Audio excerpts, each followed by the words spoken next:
বৈশাখ যদি আপনি বলেন, বৈশাখটা কি? Is going to be bigger, better and more colorful.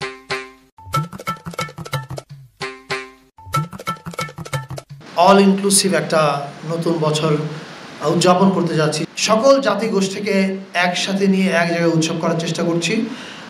শোভাযাত্রার নামকরণ করা হয় বর্ষবরণ আনন্দ শোভাযাত্রা। এখানে আমরা চেষ্টা করেছি জাসাকের পক্ষ থেকে বাঙালি মূল সংস্কৃতি এবং ইসলামী সংস্কৃতির সমন্বয় গঠন করা। কলুষিত করার লক্ষ্যে একদল মানুষ 90 দশকের দিকে এদেশে পৌত্তলিক সংস্কৃতির আবির্ভাব ঘটে।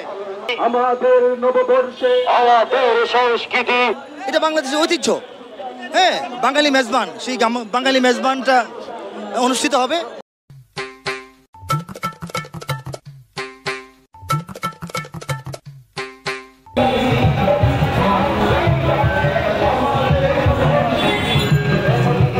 বাংলাদেশের মুসলিম আমি নববর্ষ করি না, আমি উৎসব করতে আসছি। নববর্ষ করছে বাঙালিরা, আমরা নববর্ষ করি না। স্যার, আপনি একটু বাইরে গিয়ে আবার ঢুকেন, আমরা আপনাকে দাঁড়ায় সম্মান করি।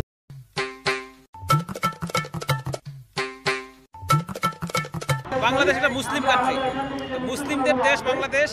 এখানে মুসলিমদের কিছু সংস্কৃতি আমরা উপস্থাপন করার চেষ্টা করেছি। যে বছর শুনলে মনে হয় যে পুরো মুসলিম কমিউনিটি একসাথে কোনো ধরনের আয়োজন করতেছে।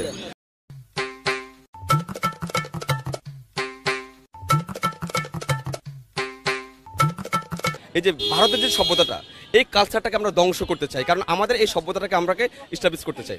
ছায়ানট, চারুকলা সহ মিলে এটা আসলে পেঁচার বাহন। আরে এরা কারা, কোত্থেকে এলো এরা? এখান থেকে হচ্ছে যে মিছিল করে যে আমরা শাহবাগে চারুকলার সামনে যে আমরা জিয়াফতের আয়োজন করব। A few moments later. একটি নিবর্তনমূলক স্বৈরাচারী ব্যবস্থার অবসান, রাজনৈতিক এবং সামাজিক একটি নিবর্তনমূলক ব্যবস্থার বিরুদ্ধে মানুষের যে স্বতঃস্ফূর্ত প্রতিবাদ, সেটিকে তুলে ধরা।